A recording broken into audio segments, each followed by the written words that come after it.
നല്ല പടം, ക്ലാസിക് പടമാണ്. പൃഥ്വിരാജ് വളരെ കഷ്ടപ്പെടുന്നുണ്ട്, നല്ല അഭിനയമാണ്. പിന്നെ ബ്ലസ്സിയുടെ ടച്ച് വരുന്നുണ്ട്. പിന്നെ മ്യൂസിക് ടെക്നിക്കലി ഉപകരണമാണ്. മ്യൂസിക് ആയാലും സൗണ്ട് എഫക്റ്റ് ആയാലും സിനിമാറ്റോഗ്രാഫി എല്ലാം നല്ലതാണ്.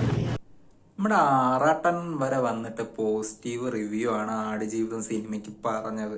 പട്ടിയുടെ വാലും നമ്മുടെ ചെകുത്താന്റെ നാക്കും രണ്ടും ഒരുപോലെയാണ്. സിരാജിന് കഥയൊന്നും മനസ്സിലായിട്ടില്ല. എന്നിട്ട് കോസ്കാറിന് വിടാൻ പോവാ. ഇങ്ങനത്തെ കോംപ്രമൈസ് ഒക്കെ ചെയ്തിട്ട് കോസ്കാർ എന്ന് പറയാൻ നാണമുണ്ട്, ഉളപ്പുണ്ട് ഇവനൊക്കെ. കോസ്കാറിന് പോകാൻ പൈസ 3 ടിക്കറ്റ് കണ്ട് കൂടുതലെടുത്ത പൊട്ടനൊക്കെ ഉണ്ട്. മുത്തനായിട്ട് പാനാന്ന് തോന്നുന്നു. ഈ പറയുന്ന പോലെ പോപ്പുലാരിറ്റി ഫെയിമിന് വേണ്ടിയിട്ട് വ്യത്യസ്തനാകാനുള്ള ആ ഒരു തത്രപ്പാടേ എടുത്തോണ്ട് പോടാ മയിലുകളെ, അത്രേ പറയാനുള്ളൂ. ഇതൊക്കെയാണ് പറയുന്നത്. എന്നെ കോസ്കാറിനുണ്ടാക്കാൻ തൊലിക്കാൻ പോവാ ഓസ്കാറിന്. അത് പറയല്ലാരോട് നാണക്കേടാ ഇനി അത് പറഞ്ഞാല്. നാണം കെട്ട്, അത്രേ പറയാനുള്ളൂ. പരമച്ചറ്റ നാറി, നിന്നെ ആർക്ക് വേണം? കഴിവില്ല, നിന്നെ ആരും ശ്രദ്ധിക്കുന്നില്ല. എന്റെ കൺമുമ്പിൽ എങ്ങനെ വന്ന് നീ പെട്ടുപോയാൽ നിന്നെ ഞാൻ തുപ്പും, ഞാൻ തൂറി എറിയും നിന്നെ.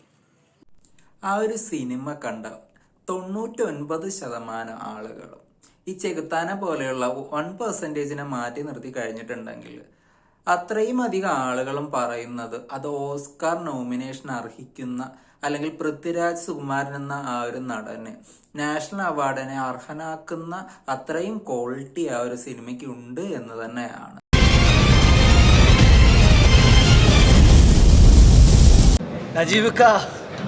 ഇന്റർനാഷണൽ സാധനം എന്ന് പറഞ്ഞാൽ ഓസ്കാർ ഉറപ്പായി. പൃഥ്വിരാജ് ശരിക്കും നീതി പുലർത്തിയിട്ടുണ്ട്, അടിപൊളിയായിട്ട് അഭിനയിച്ചിട്ടുണ്ട്. പുള്ളിക്ക് നാഷണൽ അവാർഡ് ഉറപ്പാണ്. സൂപ്പറോടെന്ന് വെച്ചാൽ പൃഥ്വിരാജ് നാഷണൽ അവാർഡ് കിട്ടണം. അല്ലാതെ ഒന്നും കാണാതെ ചിലവർക്കൊക്കെ ഇപ്പം ഈ ഇടയ്ക്കൊക്കെ നാഷണൽ അവാർഡ് കൊടുത്തല്ലേ. അങ്ങനല്ല ഇത്. ഞാൻ ഈ നോവൽ വായിച്ചിട്ടില്ല, എനിക്ക് നല്ല രീതിയിൽ ഇഷ്ടമായി. നല്ല സൂപ്പറോടെ. ഇത്രയും വലിയ ഗതികെട്ടവൻ ഈ ലോകത്ത് വേറെ ആരെങ്കിലും ഉണ്ടാവും എൻ്റെ കർത്താവേ.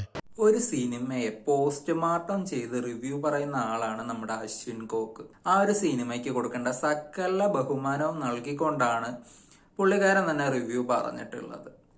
ബ്ലസ്സി എന്ന് പറയുന്ന ഡയറക്ടർ, അദ്ദേഹം 16 വർഷം ലൈഫിൽ ഇങ്ങനത്തെ ഒരൊറ്റ സിനിമ മതി. That's the power of cinema. The peak of cinema, the peak of Malayalam cinema എന്നെല്ലാം പറയുന്നത്, the peak of Indian cinema എന്നെല്ലാം പറയുന്നത് the peak of cinema it self. അതുപോലത്തെ ഒരു വേൾഡ് ക്ലാസ് വർക്ക് അതിനകത്ത് പൃഥ്വിരാജ് സുകുമാരൻ്റെ ബോഡി ട്രാൻസ്ഫോർമേഷൻ എന്നുള്ളത് മാത്രമല്ല, അദ്ദേഹം ആ ക്യാരക്ടറായിട്ട് ട്രാൻസ്ഫോം ചെയ്തു. അദ്ദേഹത്തെ നമുക്ക് കാണാനും സാധിക്കില്ല. നജീബിൻ്റെ സോള് നമുക്ക് നമ്മുടെ മുമ്പിൽ എടുത്തു വെച്ച് തരും. ഇതിനപ്പുറത്തേക്ക് ഈ സിനിമ ചെയ്തു വെക്കാൻ പറ്റില്ല, എടുത്തു വെക്കാൻ പറ്റില്ല. സിനിമ കണ്ട് ഇമോഷണലി കണക്റ്റ് ആയിട്ട് നമ്മുടെ ഷസാം പറഞ്ഞ ആ ഒരു റിവ്യൂ, അദ്ദേഹം ആ ഷസാമിന് വാക്കുകൾ കിട്ടാതെ പതറിക്കൊണ്ടാണ് ഷസാം ആ ഒരു റിവ്യൂ കംപ്ലീറ്റ് ചെയ്തത്. വർത്ത് വെയിറ്റ് എന്നാണ് എനിക്കിവിടെ പറയാനുള്ളത്. അതായത് ഇത്രയും നാളും കഷ്ടപ്പെട്ടതിന് ഉണ്ട്, അതിനുള്ളത് സകലതും ചെയ്തു വെച്ചിട്ടുണ്ട്. ബ്ലസ്സി, അതായത് ആടുജീവിതം, ബ്ലസ്സി സംവിധാനം ചെയ്ത ആടുജീവിതം, പൃഥ്വിരാജ് അഭിനയിച്ച ആടുജീവിതം, ബെന്യാമിൻ എഴുതിയ ആടുജീവിതം, നജീബ് ഇക്കാൻ്റെ ജീവിതം എന്നാണ് എനിക്ക് പറയാനുള്ളത്. ഇറ്റ് ഈസ്, ഈ സിനിമ ഒരുപക്ഷെ ബുക്ക് വായിച്ചവരും ഇത് തന്നെയായിരിക്കും ഫീൽ ചെയ്തത്. നമ്മളെ സ്ക്രീനിൽ രാജുവേട്ടനെയാണ് കാണുന്നതെങ്കിലും നമ്മുടെ മനസ്സിൽ നജീബ് എന്ന് പറഞ്ഞ വ്യക്തി, പുള്ളി അനുഭവിച്ച ആ ഒരു ടൈം എങ്ങനെ, അത് എനിക്ക് സത്യം എനിക്ക് വാക്കുകൾ കിട്ടണില്ലടേ. എനിക്ക് എങ്ങനെ എന്ത് പറയണമെന്ന്, ഈ സിനിമയെ പറ്റി എന്ത് പറയണമെന്ന് പുള്ളി. ഒക്കെയും പോട്ടെ, ആ മരുഭൂമിയിൽ കിടന്ന ആ സകലമാന ദുരിതങ്ങളും അനുഭവിച്ച നജീബ് ഇക്ക സിനിമ കണ്ടിട്ട് പുള്ളിക്ക് ഇമോഷണലി കണക്ട് ആയി എന്ന് പറയുമ്പോഴത്തേക്ക് അതിനപ്പുറം എന്തെങ്കിലും ഉണ്ടോ? വളരെ സന്തോഷമുണ്ട്. കാരണം ഞാൻ അനുഭവിച്ച കാര്യങ്ങൾ ഇപ്പോൾ പൃഥ്വിരാജിൽ നിന്ന് ഒരു വലിയ നടനിലൂടെ ലോകം മൊത്തം കാണാൻ പോവുകയാണ്. അതിനകത്ത് വളരെ സന്തോഷമുണ്ട്.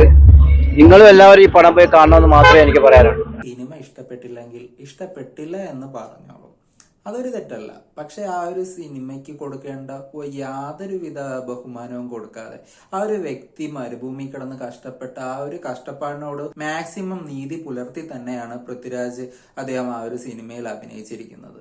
ആ ഒരു കാര്യത്തിൽ വേറെ 90% അല്ലെങ്കിൽ ഒരു 99% ആളുകൾക്കും ഒരു തർക്കവും ഇല്ലാത്ത കാര്യം തന്നെയാണ്. ആ ഒരു സിനിമയെ കുറ്റം എന്ന് പറയുമ്പോഴത്തേന് മിനിമം കോമൺ സെൻസ് എങ്കിലും വേണം. ഗാന്ധിയെ കൊന്നതിന് 2 പക്ഷമുള്ള നാടാ സാറേ ഇത്. പെർഫോമൻസ് വൈസ് എല്ലാവരും രാജുവേട്ടൻ എടുത്ത് പറയണം, ഭയങ്കര ഗംഭീര പടം, എല്ലാവരും പോയി കാണാം, എന്തായാലും അടിപൊളി.